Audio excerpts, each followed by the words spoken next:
وہ گھر جو نقشے سے بنا تھا مگر قسمت سے نہیں۔ السلام علیکم، بسم اللہ الرحمن الرحیم۔ یہ بات 1967 کے آس پاس کی ہے۔ ہم 2 بھائی 3 بہنیں تھے۔ ان میں سے مجھ سے بڑی ایک بہن تھی جو بعد میں اللہ تعالیٰ کو پیاری ہو گئی۔ میرے دادا نے کراچی میں ایک مکان خریدا جس کے 3 کمرے نیچے تھے اور ایک کمرہ اوپر تھا۔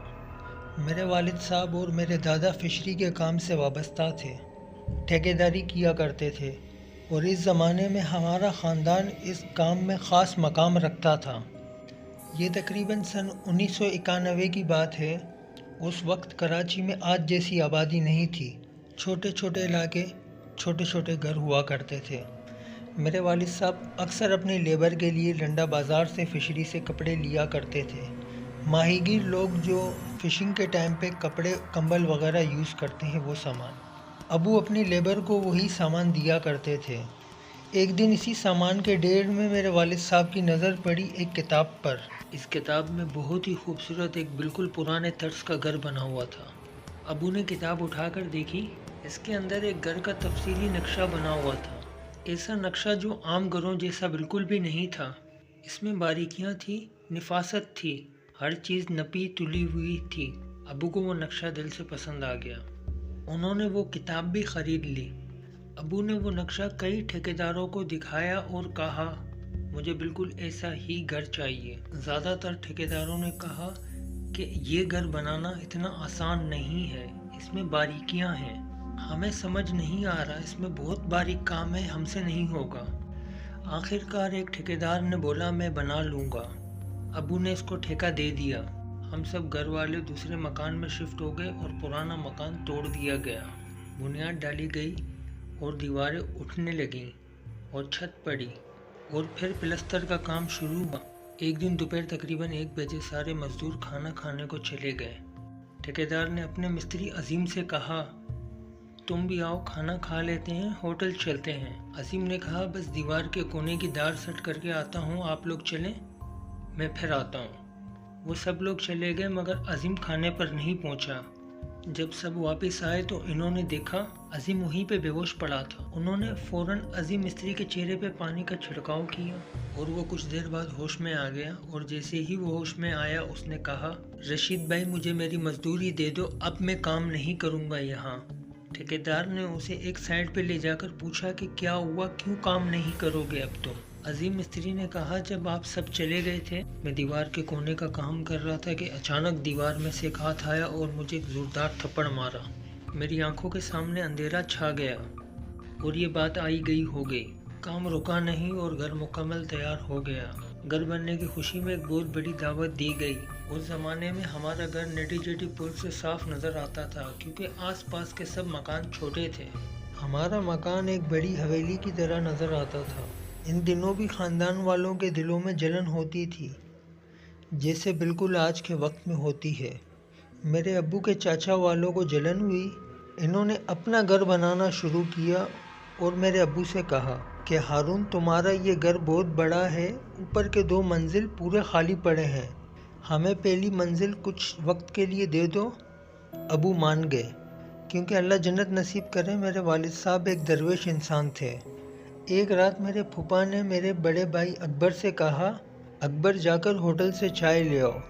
اس ٹائم پورے علاقے کی لائٹ گئی ہوئی تھی۔ اس ٹائم میرے بھائی کی عمر کوئی 15 سال کے لگ بھگ تھی۔ وہ جیسے ہی چائے لے کے سیڑھی پہ چڑھا، سیڑھی کے پہلے زینے پر ایک شخص بیٹھا ہوا تھا، جیسے لوگ سیڑھیوں پہ اکثر سر جھکائے بیٹھ جاتے ہیں اداسی میں، اس طرح سے وہ بیٹھا ہوا تھا۔ میرے بھائی نے کہا احمد ماموں میں چائے لے آیا ہوں۔ جیسے ہی اس شخص نے اپنا سر اٹھایا، اس کی خوفناک آنکھیں دیکھ کر میرے بھائی کے ہاتھ سے چائے کے کپ اور چائے گر گئی اور وہ سیڑھیوں سے سیدھا نیچے جا گرا۔ سب گھر والے جمع ہو گئے۔ جب بھائی نے سارا واقعہ بتایا تب گھر والوں نے کہا تم سارا دن VCR پر ڈرونی فلمیں دیکھتے ہو، یہ تمہارا وہم ہے۔ کچھ دنوں بعد میرا بھائی اور ہمارے چاچا شریف جو ہم عمر تھے، رات کو کوئی 2 بجے بیٹھے باتیں کر رہے تھے کہ اچانک زوردار آواز آئی، جیسے کوئی بہت ہی وزنی چیز اوپر چھت سے سیڑھیوں پر آ کر گری ہو۔ پورا مکان ہل گیا۔ ان دونوں کی نظر کمرے کے دروازے پر پڑی۔ وہاں ایک لمبا چوڑا حبشی نما شخص کھڑا تھا جو اپنے کالے لباس سے مٹی اور دھول جھاڑ رہا تھا۔ چاچا شریف جان بچا کر بھاگے کہ اچانک میرے بھائی نے ان کا ہاتھ پکڑ لیا اور کہا، کہاں بھاگ رہے ہو؟ چاچا بولے، اکبر یہ ایک منزلہ مکان ہے، اگر میں یہاں سے کود جاؤں تو میرے ہاتھ پاؤں ٹوٹیں گے، کم سے کم میں اس بلا سے تو بچ جاؤں گا۔ میرے بھائی نے چاچا کا ہاتھ مضبوطی سے پکڑا اور درود اور آیت پڑھنا شروع کیا، اور جوں جوں پڑھتا گیا وہ آہستہ آہستہ پیچھے ہٹتی گئی اور پھر دروازے کے پاس اچانک وہ آنکھوں سے اوجھل ہو گئی۔ اس کے بعد گھر میں چھوٹے چھوٹے واقعات ہونے لگے، جیسے صبح سویرے میرے دادا کو نیند سے جگانا کہ حاجی صاحب اٹھ جائیں، پانی آ گیا، موٹر چلا دیں، اور جب میرا دادا اٹھتا تو ان کی آنکھوں کے سامنے کوئی بھی موجود نہیں ہوتا تھا۔ ایک صبح میری بڑی بہن اسکول جانے کی تیاری کر رہی تھی، بیسن پہ وہ اپنے دانت صاف کر رہی تھی کہ اچانک شیشے میں ان کی نظر پیچھے پڑی تو سیڑھیوں پر وہی شخص موجود تھا اور میری بہن کو گھورے جا رہا تھا۔ جیسے ہی میری بہن نے پیچھے مڑ کے دیکھا تو پیچھے کوئی بھی موجود نہیں تھا۔ انہوں نے کسی کو نہیں بتایا۔ ایک دن بارش کی شام تھی، امی نے بڑی بہن سے کہا، جاؤ چھت سے کپڑے اتار لاؤ، بارش میں بھیگ جائیں گے۔ جیسے ہی وہ چھت پر گئی، انہوں نے دیکھا میرا بھائی خود کو چھت سے نیچے گرانے کی کوشش کر رہا تھا۔ انہوں نے فوراً بھائی کو کھینچا اور پکڑ کے نیچے لے آئی۔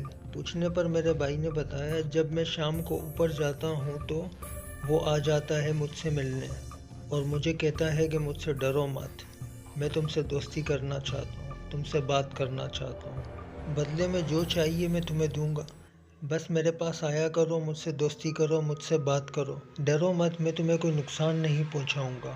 ہمارے پاس تو دولت کی کوئی کمی نہیں تھی۔ طلعت حسین جیسے فلم ایکٹر ہمارے گھر پہ دعوت کھانے آتے تھے۔ پاکستانی فلم مس بینکاک کی شوٹنگ بھی ہمارے گھر میں ہو چکی ہے۔ یہ ہمارے خاندان کا عروج تھا۔ امی نے ابو سے سب کچھ کہا، مگر ابو نے ہر ایک بات کو درگزر کر دیا کیونکہ ابو نے یہ گھر بڑے دل سے بنوایا تھا۔ کچھ وقت کے بعد ہمارے دادا اللہ کو پیارے ہو گئے۔ ایک رات ابو کمرے سے باہر نکلے اور سین میں بیسن میں ہاتھ دھونے لگے۔ جب میرے ابو ہاتھ دھو کے پلٹے، پیچھے وہی شخص کھڑا ہوا تھا۔ میرے ابو نے ان کو دیکھا، مگر ان کے جب پاؤں دیکھے ابو نے تو ان کے پاؤں بالکل غیر فطری تھے۔ اس رات ہمارے والد صاحب کو شدید بخار ہو گیا اور کافی دن وہ بخار میں تھے۔ پھر جب وہ ٹھیک ہوئے تو پھر انہوں نے گھر بیچنے کا فیصلہ کیا۔ گھر بیچنا اتنا آسان نہیں تھا کیونکہ اتنا عالی شان مکان خریدنے کی کسی میں ہمت نہیں تھی، لیکن ایک دن اچانک ایک پارٹی آئی اور گھر کی ڈیل فائنل ہو گئی اور ہم لوگ نے وہ گھر چھوڑ دیا۔ آج بھی ہم کبھی اپنے پرانے پڑوسیوں سے ملتے ہیں تو وہ ہمیں بتاتے ہیں، کبھی چھت پہ کوئی سایہ نظر آتا ہے، کبھی چھت پہ کسی کے دوڑنے کی آواز آتی ہے، کبھی کوئی چھت سے پتھریں مارتا ہے۔ اس طرح کے واقعات آج بھی وہاں پہ ہو رہے ہیں۔ میں شہریار اس گھر کا سب سے چھوٹا بیٹا ہوں۔ آج آپ کو یہ سچی کہانی سنا رہا ہوں، اور سچ یہ ہے کہ یہ کہانی لکھتے وقت بھی میرے جسم میں ایک عجیب سی سنسناہٹ ہو رہی تھی۔ امید کرتا ہوں آج کی کہانی آپ کو پسند آئی ہوگی۔ اگر آپ کے پاس بھی اس طرح سے کوئی کہانی ہے تو کمنٹ سیکشن میں ہمیں ضرور بتانا۔ جزاک اللہ خیر۔